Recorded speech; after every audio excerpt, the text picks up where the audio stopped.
right. What's happening, everyone? My name is Devon, and welcome back to Line for Line podcast. This week's local spotlight features Angela Cunningham. Angela is running for Circuit Court Judge of Branch 6 here in Kenosha. She currently serves the city as a defense attorney who looks forward to a great push with February 16th being primary elections. That being said, ladies and gentlemen, please help me welcome Kenosha's own Angela Cunningham. Look, the biggest podcast where you can learn them lessons. Line for line where you can learn from different sections. Made it out the mud, come tell your story, blessings. Never know who listening, never know who stressing. Devon gave you a voice, come speak your honest truth. Line for line, go bar for bar, it's up to you. Wanna talk sports, gov, and politics? Wanna talk about where you from and your accomplishments? The Line for Line is really where you need to be. A platform that's really made for folks like you and me. You can find it all no matter what you seek. Whether you calling or you listening, tune in every week. All right, Angela, how are you doing tonight? I'm well. Yeah. I'm well. How are you? I'm actually doing really, really good. I'm super excited for this episode. I do want to thank you once again for coming on Line for Line today, giving us a little bit of time from your busy schedule. Oh, absolutely. Thank you for inviting me. So all that being said, we can go ahead and get underway. Can you please just give us a clear understanding of you as a person? Of me as a person. Well, just to kind of give you my background, I grew up in western Kenosha County. My mom, my sister, and I moved to Trevor, Wisconsin when I was just 12 years old. Uh-huh. We built our first home through Habitat for Humanity. Mm-hmm. I graduated from Wilmot High School. Okay. After high school, I went away to college, and I became pregnant with my son after my first year of college. Okay. And so I took about a year after my son was born to kind of figure out what I wanted to do. And I ended up transferring to the University of Wisconsin-Madison, where I got my UW-Madison, and I got my undergraduate degree in social welfare and women's studies, my master's degree in social work. Came back to Kenosha, worked for a few years in the social services field. Uh-huh. And after a few years of doing that, I ended up, I decided to go to law school, and I applied to Northwestern University. They had a 2-year accelerated JD program at the time for career changers, which was a perfect fit. So I transferred to Northwestern. I went to Northwestern Law School. School of Medicine. And got my law degree, and came back to Kenosha and worked at Legal Action in Wisconsin, representing victims of domestic violence for a few years before I went on to Milwaukee and worked at the Milwaukee District Attorney's Office, prosecuting crimes with domestic violence, and then eventually came back to Kenosha and started my own law firm, which is what I'm doing now, doing criminal defense work. And I also am a guardian ad litem for Kenosha County. And can you give us the name of the law firm that you work at? Yeah, ADC Law Office. ADC Law Office, located inside of good old Kenosha, Wisconsin. That's right. So yeah. I really love the backstory. So can you just take us to the time of you growing up in Kenosha and just tell us a little bit what that was like? Well, like I said, I actually grew up in western Kenosha County, which is a little bit different than the city of Kenosha. Uh-huh. It's much more rural and much less diverse than the city of Kenosha. I remember because we moved there from North Chicago, which North Chicago is very diverse. Mm-hmm.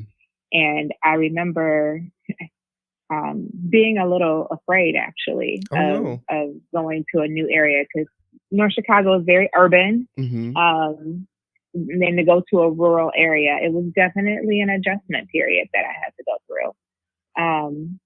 But, you know, being actively involved in school and sports and extracurriculars.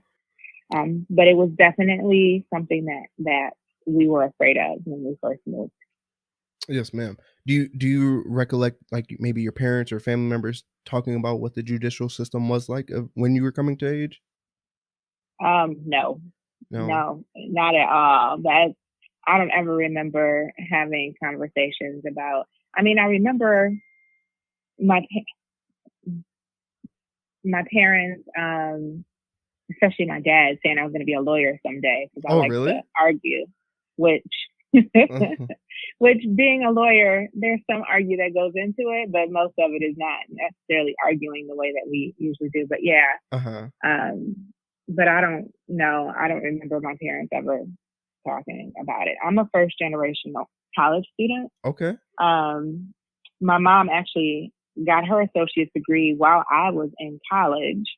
And my dad had not gone to college. And so learning a lot of the stuff that I learned about law and the judicial system and getting the higher education it's kind of trailblazing for me and my family. Yes, that's a great success story. And as I was reading the notes for this episode, I was literally just sitting there astonished of everything that you overcame, especially taking it back to you saying you got pregnant while you were a freshman in college, correct?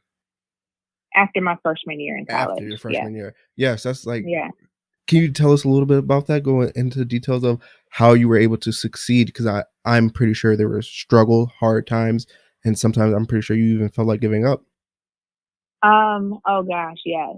It was definitely a struggle. I remember when I was at UW-Madison. So I lived in subsidized housing and I was receiving public assistance, like food share, and childcare assistance. Mm-hmm. And I remember having to advocate for myself to get childcare assistance because my worker told me, I was in school, I was working about 10 to 15 hours per week in a work study job. And my worker told me I could not get childcare assistance to cover the time I was at school unless I worked at least 20 hours a week. Oh, wow. So that's just adding more And to your plate. yeah, and but what the funny thing is that one of my classmates who was also a single parent said that her worker told her she only needed to work 20 hours a month. A month? And so and so I needed to get that clarified. Uh-huh. So I went and made an appointment with my worker, and when my worker insisted that I needed to work at least 20 hours a week, I had to speak to her supervisor. And her supervisor told me the same thing. And I said, well, I want to see proof because you guys are telling people different things and I don't think that's fair. Not at all. He brings out this huge binder, sets it on the table and flips to the relevant page. And then he looks up at me and he apologizes. And he was like, well, it looks like the policies recently changed and you're right. You only have to work 20 hours per month to get childcare assistance. Funny how policies would change without everyone being alerted of those changes. Exactly. And if I had just took the word of my worker, I would have had to figure out what sacrifices to make to figure out how to make things work. But it was at that point that I refused to let it rest because that just didn't make sense to me that they were willing to give me childcare assistance to work in a low wage job, but wouldn't give me childcare assistance so I could go to school to try to better myself. Yes, ma'am. I think that's actually pretty good too, that how you come from this sort of background and you're pushing to make history as well. Can you just talk a little bit about that on how you tend to use your life lessons and life learnings to make history, and if you do happen to be on the bench? So because I personally had to advocate for myself and for my son, and also just with my work when I worked in social services, advocating on behalf of people that I work with, and then as an attorney advocating for people. I think I'm in a unique position to understand people's backgrounds and motivations, and possibly can ask the right questions to get to the relevant information because of my personal and professional experiences and my diverse background. That's definitely something that I'll be bringing to the bench. Yeah, definitely.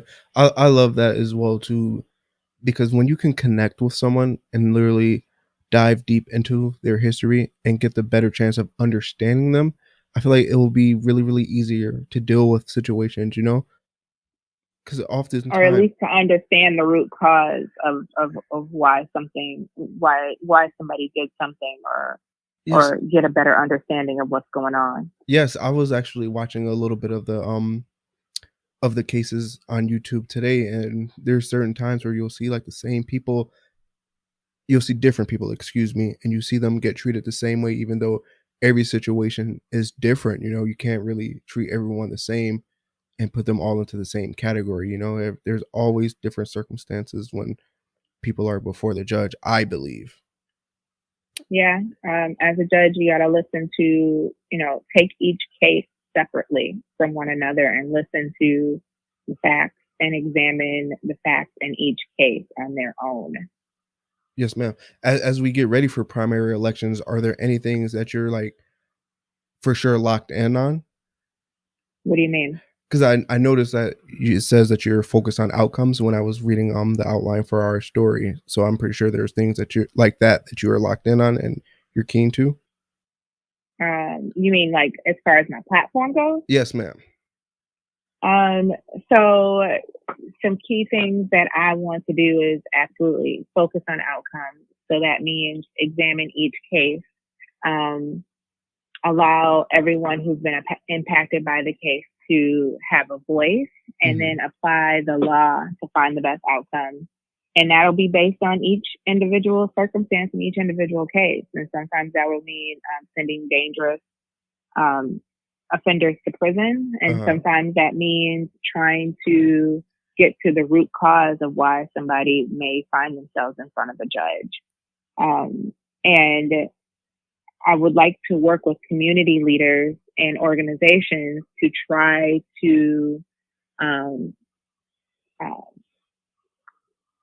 identify services and programs and develop services and programs to give judges a wider range of options when it comes to working with people and sentencing people. I was thinking of that this morning when I was listening to a little bit of music. I listen to motivational music and things like that. And I noticed like when you can really dig into like people's like culture and where they're from, and reach out to community leaders like you're just saying, you're really golden because you're in touch with the community. You're with leaders who can make change and fight for change as well too, And that's why I feel like you're the perfect person to make history come February 16th. Thank you. Yes, ma'am. Thank So you. I'm definitely in your corner. Line for Line is in your corner as well too. Like I said, I read more, and you're all about equality and community safety. And one thing that really like turned my ears up is when I saw that you love dealing with mental health. Well, so you mean I have experience Yes, ma'am. with working with people with mental illness. So I have a master's in social work. So I definitely have educational training in the mental health field. But then also when I worked in social services, specifically when I was the executive director of the ELCA Outreach Center, I was I was on the ground working with people who had mental illnesses and helping them to kind of navigate things and providing services to them. And then also as a defense attorney, a lot of the clients that I represent have mental illnesses. And then also as a guardian ad litem, I represent the best interests of people, many of whom have severe mental illnesses. So yeah, that's definitely something that I understand and recognize. And I also understand and recognize that mental illnesses affect people when they come to the courthouse, whether that's in a criminal case or a custody placement case, or, I think the wide range of cases that judges hear, mental illness is an issue that comes up over and over and over again. Totally. I totally respect that, everything you just said on that. Can you tell us a little bit more on how close the cases are at your ADC law firm? What do you mean? How close? Like, how often are you dealing with mentally ill clients, I would say? I mean, it's I can't put a number on it, but it's definitely, as a guardian ad litem, a lot of the wards that I represent the best interest for have mental illnesses. Sometimes I have a client that has mental illness. It's not something, it happens regularly, but I don't know. I can't like put a number on it, but it's definitely something that is a theme that pops up pretty regularly. So once we pass the February 16th primary elections and we do make it to general elections, how engaged in the community do you plan to be between February 16th and April 6th? You mean with campaigning or just my regular community engagement? Campaigning, community engagement, all of the whole works. I'm going to be very engaged because I got to let as many people know as possible that there's an election coming up and that I need them to come out and vote for me so that I can win the election. Yes, ma'am. So I'm happy for this episode as well, too, because with my platform, I always do my best to propel people as much forward as possible that I can contribute, you know? And as soon as I caught wind of your story, I said, Angela Cunningham. And I really did my homework and was like, you know what? Let me sign the paperwork. A couple people at work, they brought paperwork and everything like that. They said, let's fight for equality with this judicial candidate, you know? I was like, I'm all aboard seeing another African-American prosper as well, and a female at that as well, too. So I appreciate the work that you're doing here in Kenosha, young lady, and I really hope you prosper with this. Thank you. Thank you. That being said, young lady, I feel like we have 20 minutes of content as well, too. I'm very thankful for the questions that I was able to ask you as well. And if there's anything that I can ever do with my platform for you, please do not hesitate to let me know.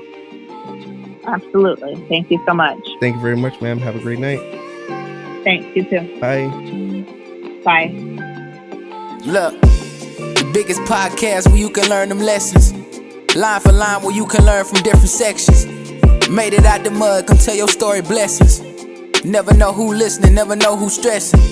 Devon gave you a voice, come speak your honest truth. Line for line, go bar for bar, it's up to you. Wanna talk sports, gov, and politics? Wanna talk about where you from and your accomplishments? The Line for Line is really where you need to be. A platform that's really made for folks like you and me. You can find it all no matter what you seek. Whether you calling or you listening, tune in every week. Line for line. Oh yeah, I'm going line for line. Line for line. Call in and say what's on your mind.